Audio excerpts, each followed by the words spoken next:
This whole thing about dream of the red chamber being like a mirror for our nation? Yeah, I got that from a quote by Karl Marx. He once said, newspapers are like a mirror reflecting the people's self-reproach. Without freedom of the press, all other freedoms don't mean much. That's straight from Karl Marx. Nowadays, the internet is like our nation's own mirror, showing it as it really is. It's a big deal because it's a place where people can debate, talk trash, spread rumors, and have some real serious discussions. All of that stuff is super important. Some folks say we should clean up the internet, but why? I mean, seeing ourselves as we really are in the online world is what helps our nation make progress, right? So, in my book, Dream is like a mirror reflecting the self-reproach of our Chinese culture. That's just how I see it. Alright, let's keep listening in on this Politburo meeting. This 56th chapter is a big deal. We've just gone through 2 parts. The first part was all about discussing ideological stuff, and then we moved on to the second part where we talked about reform measures, and everyone in the leadership team agreed on them. Baochai and Liwan both spoke up. Now we've got the next part coming up, and what's that all about? Yep, you guessed it, it's deciding who's gonna be on the list of contractors. This is a pretty important matter. The whole reform and opening up thing in China means some folks are getting rich first. So, in this next part of the Politburo meeting, we're gonna figure out who gets to be in that get rich first club. But how do we decide?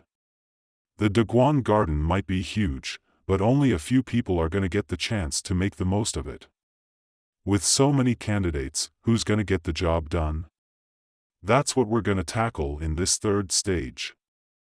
Let's insert a little scene before we move on to the third stage. So, Ping Er, you've been listening in on the meeting, and the reform measures have been sorted out. Tanchun said, go tell your mistress. Now, Ping Er figured she didn't need to ask because her mistress would definitely be on board. But Tanchun insisted, hey, you still gotta fill in your mistress. We need to think of every possible angle here. We gotta find things she might not have thought of, right? I'm doing it this way because your mistress is a smart cookie. If she were all foolish and jealous, I wouldn't bother. I'd have to catch her off guard, you get me? There's no way I wouldn't discuss this with her. Ping Er just laughed and said, okay, I'll go give her the lowdown. And off she went. Now, check this out, returned after a long while. Why did she take so long to come back? Well, when Ping Er told Feng Jie about the reform, they had to chew the fat about it for a good while. This thing is a big deal, and when the second mistress comes back in the future, right?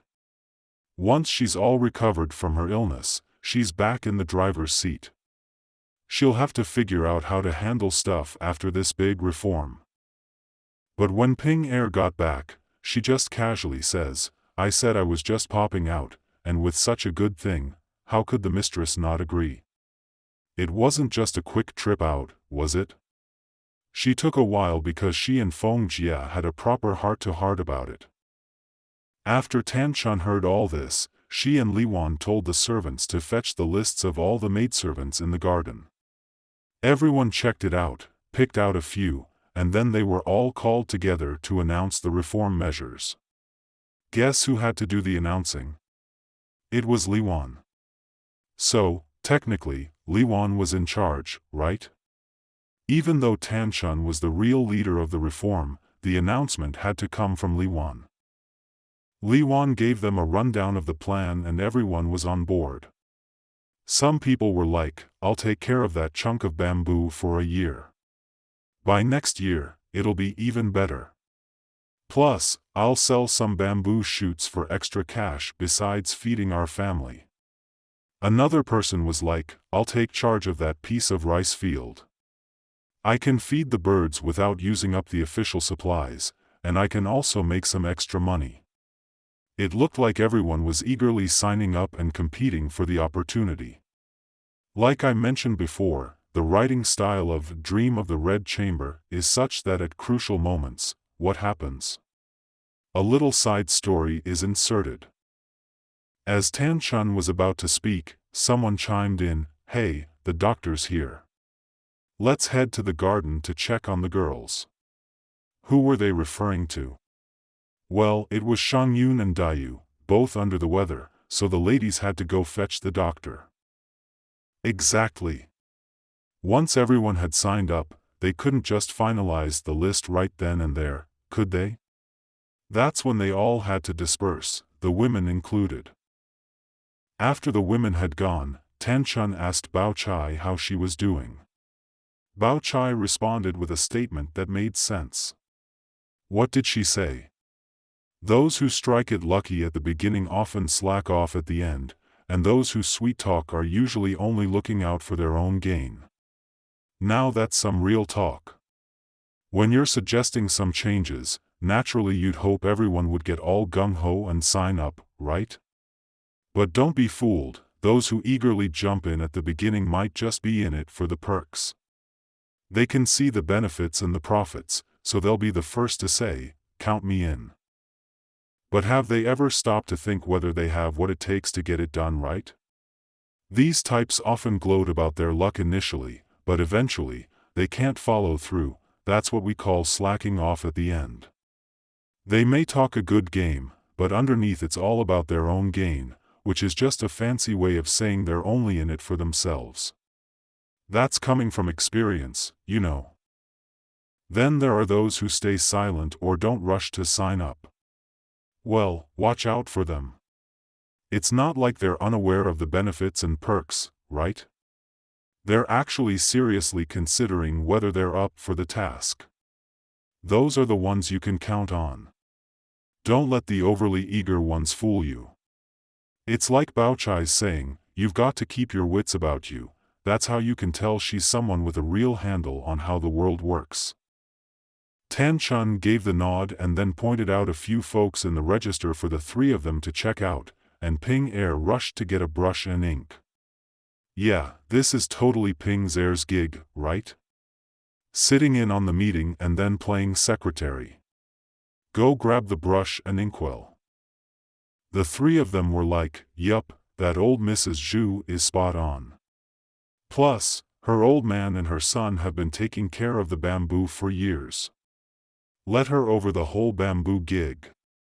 She's a pro, she really knows her stuff, so let her handle the bamboo. What's her last name again?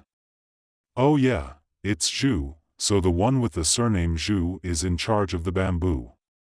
And as for old Mrs. Tian, she's always been in charge of farming, so it's only fitting she's called Tian.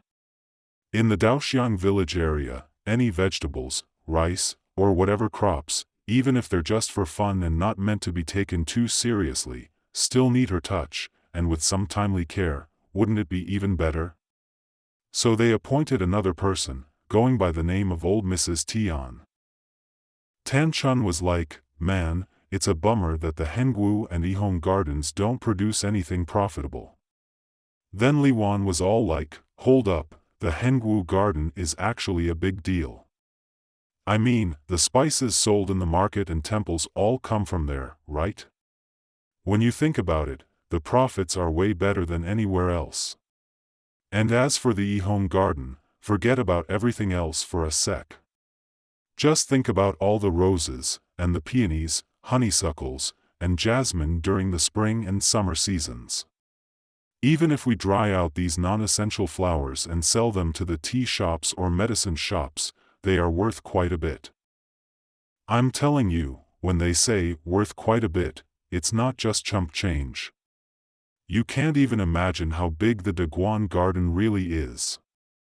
In the Hengwu and Yihong Gardens, their flowers and plants bloom year-round. How many roses and other flowers are produced in a year? I'm talking about loads of roses, peonies, honeysuckles, jasmine, and more. It's crazy to think about, but all of these actually serve as raw materials for the spice and medicine shops. Tanchun was like, oh, I get it now, we just don't have anyone skilled in making fragrances. Then Ping Er, who was listening in, jumped in with a suggestion. Yinger's mom, who works for Miss Baochai, is really good at this stuff. Miss, have you forgotten? Last time she even gathered and sun-dried some to make flower baskets and gourds for me to play with. Ying Er is someone close to Baochai, and Ping Er suggested that Ying Er's mom should take care of the flowers and plants. Baochai's quick comeback, I was just praising you and now you're teasing me, is like saying, I was just giving you a compliment and now you're making fun of me. They were using praise in this way back in Dream of the Red Chamber. Kind of like giving a thumbs up nowadays on the internet, right? I was just praising you and now you're teasing me, might not make sense to everyone. Baochai went on, no way. There are plenty of capable people here, all sitting around with nothing to do, and they haven't been given the chance to manage it. If I bring in someone else now, those people would look down on me. Baochai is from outside of the Jia family. And Ying Er's mom gets the chance to manage it. How can the people of the Jia family respect me? So Ping Er thinks Baochai is trying to butter them up, but then Baochai quickly comes back with, I've got another idea. I know just the person for the job. There's this lady, Mrs.Ye, at the Yinghongsua. She's Mingyan's mom. Who's Mingyan? He's the guy who helps out Baoyu. He's a good and honest guy, and he gets along well with Yinger's mom. So, why don't we let Mrs. Yi take charge of this? If she's not sure about something, she can always ask Yinger's mom for help. Even if Mrs. Yi doesn't handle it and passes it on to someone else, it's their private matter. And if people gossip about it, it's not our fault. Baochai is basically saying she can subcontract too. There won't be any gossip if it's Mrs. Ye's responsibility. If she can't handle it, she can pass it on to Yinger's mom, and it won't be our problem. It's their business, it's called subcontracting. By doing this, you're handling it very fairly and it's quite proper, both Li Wan and Ping Er agreed. Absolutely, they all nodded. But then Tanchun said, I'm worried they might put their own interests ahead of principles. Yeah, that's a valid concern, right? Their relationship was fine, but now with money involved, they might throw loyalty out the window. It's totally possible. Ping Er chimes in with some important info, it's all good. Yinger even made Mrs. Yi her godmother and invited her over for a meal and drinks the other day. The two families are on good terms. After hearing that, Tanchun stopped talking, and they all thought carefully and picked out a few people, all of whom they had observed closely in the past.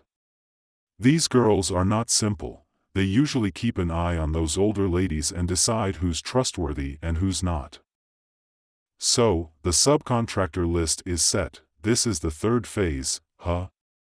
It's really important because it determines who can get wealthy first and what kind of people can get wealthy first. This is a big deal.